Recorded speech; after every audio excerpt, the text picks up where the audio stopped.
guys, welcome back to my channel. I'm so glad. I am so happy to have you guys here with me today, and today we are going to be upcycling, thrift flipping some collar shirts, and not just any collar shirt, you guys. We are going to be thrift flipping the staple collar shirt, a white one. You can wear a white collar shirt to an interview. You can wear a white collar shirt to the beach with some cutoff jean shorts. If you don't have one, get one. If you have a closet, get one. So stick around and let's see what we can come up with, but first we gotta go to the store. I had a dream last night. Did everything I never do in real life. I stepped into a room, told everyone to be quiet, cause I had something to say. Blew everybody away, wear whatever I want. Dressed in a gown, everybody's like, why you going nowhere special? Just going to the store. I think I'd have it all, tell you I have even more. Picking a plate, being a plate, she is unruly. Never seen her like this, didn't think it existed, no truly. Don't get in her way, she's not here to play, she'll get moody. But don't mistake this girl for being me, cause these are dream rules. This is someone else, I'm not myself, no. Cause these are dream rules. This is someone else, I'm not myself, no.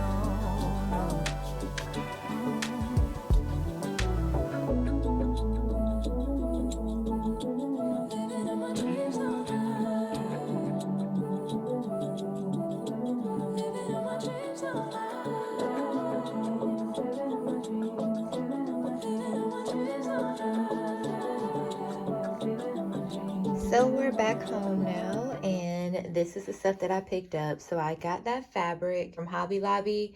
I also went to Joann's and I found this bandana. I think I'm going to use this instead because it matches some shoes that my husband just bought me. I have this yarn here that I already had. I got the fringe trimmed, and then I got these buttons. I'm going to go ahead and use these. I bought these because they were the last ones and I think they're so cute and I didn't want to miss out on those. No FOMO, so I got them. I also went to Goodwill to get a few shirts. Whatever you do when you're looking for collar shirts, especially if they're lighter or white, check that collar, girl. We do not want a grimy collar. Like, that's disgusting. Check the pockets, make sure that there's nothing weird in there. When I get it home, pop that collar, put some shout on there. I like this one because it has like a little scrubby thing that you can like scrub the neck with. I'll let it sit for a little bit and then I'll wash them on really hot, and I'll put some baking soda in there. After they're all clean and washed, then I'll usually just go ahead and iron them to get ready for the DIY process. So I hope you did that because we're ready to DIY. So the first DIY that we're gonna do is actually inspired by me watching the show Beef on Netflix. Hilarious show. That show's crazy. It was a lot happening. I had moments of anxiety, I'm not gonna lie. But it was a good show. But anyway, so there was this point in the show where this lady had a shirt on, and I'll go ahead and insert a picture of the shirt that I was referencing. To make that happen, that's what this is for. So this is what we're doing. So before you start, look over your trim again and make sure that everything is clean, because this was dirty and that's not cool, but it's okay. I'll go ahead and trim that part off. I studied the picture and I saw that the trim started all the way up at the tip of the collar where the button is. So I pinned down the trim all the way down to see how it will look. There's been a whole lot of trying, whole lot of crying, whole lot of telling. I would definitely suggest trying it on first, because after trying this on, I realized that the button still showed and I was not liking that vibe. So I went back over it again and moved the trim over so that it would be directly over the buttonholes, so that it would hide the buttons when I button it up. I could do better. I could do better than that. And you should know you.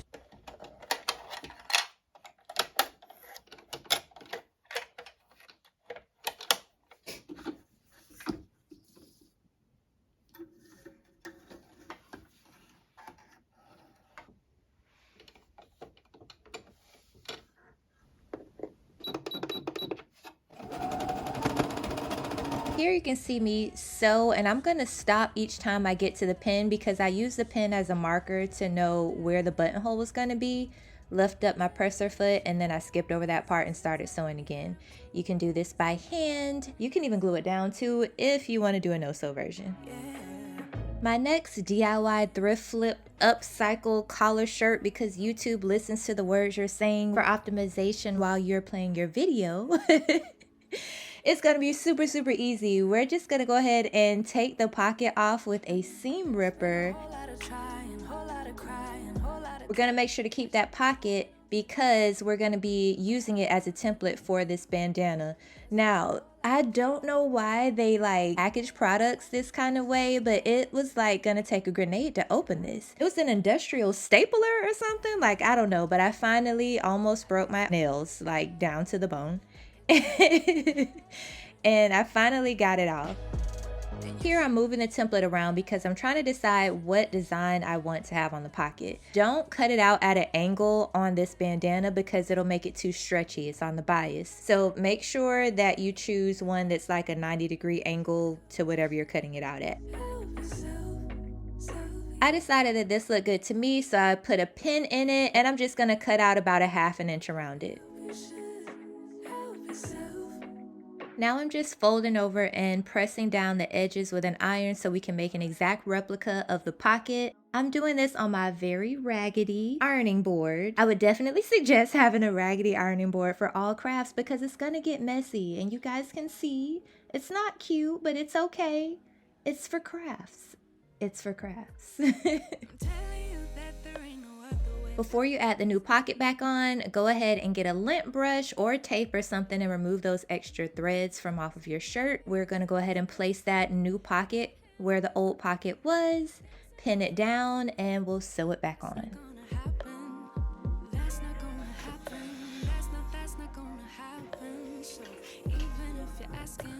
Here I'm using the cardboard from the bandana, but I later decided to use something a little bit bigger, like a greeting card. And I'm going to be taping down the yarn to one edge of it and then winding it loosely around. I'm going to make sure that I don't overlap, and then I'll scoot each side over to the left, and I'll keep going until I cover the entire thing.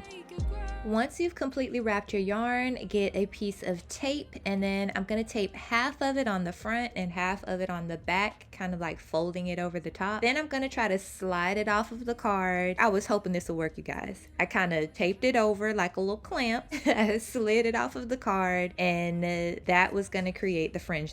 It worked! Next, we're going to take our makeshift fringe and put it right up under the base of the pocket, and then we're going to sew it down.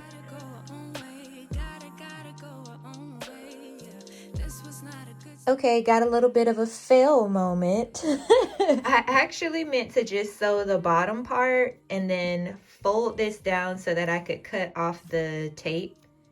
But I didn't. I'm probably just gonna cut it right here and leave it. But in your case, when you do this, make sure you only sew the bottom part and then cut the tape off, or glue the bottom part, or however you're putting your pocket on. Just make sure you can cut that tape off. In hindsight, this actually worked out perfectly, so I would suggest doing it the same way that I did. But after you're done, just go ahead and cut the ends of the fringe, and then we're going to separate it into 6 sections and braid each section down.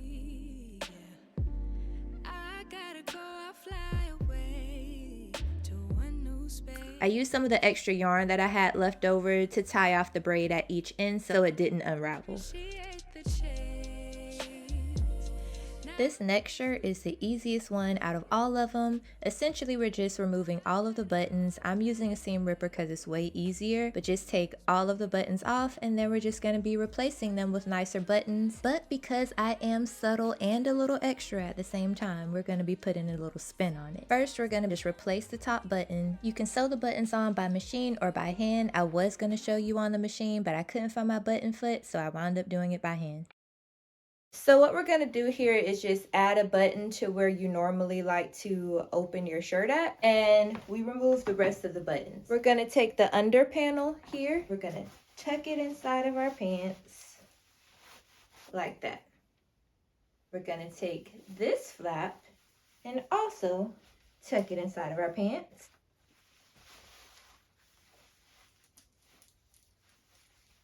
Like that. Then we're going to button our pants. This is crossed over like so. So from here, we're going to take a marker or something to mark where this is falling at. So we'll put a marker here.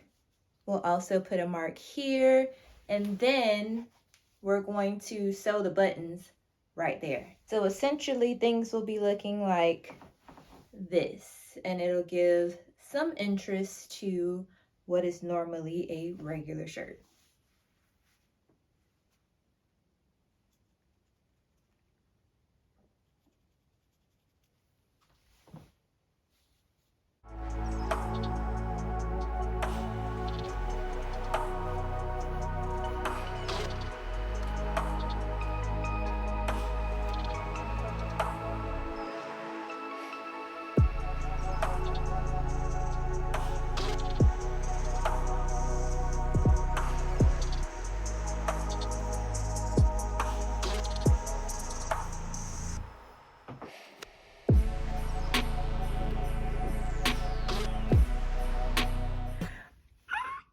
So you guys, let me know which one was your favorite shirt. I'm gonna say for me, number 3 was my favorite because it's a little more outside of what you would expect for a white collar shirt, but it wasn't doing too much in my opinion. That's my level of not doing too much. I loved it. I think it turned out great. That will not be the last pocket that I replace on a shirt. The concept is just everything. If you have any shoes that you can't find something to match with, go find some fabric to match it, slap it on a collar shirt, and you're done. So thank you guys for checking in with me today to see what Audrey's making.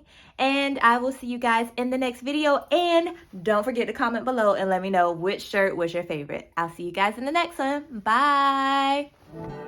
She can make all the problems disappear. She could tell you the things you wanna hear. She could read your mind and then she could laugh all the little lies to tell yourself it.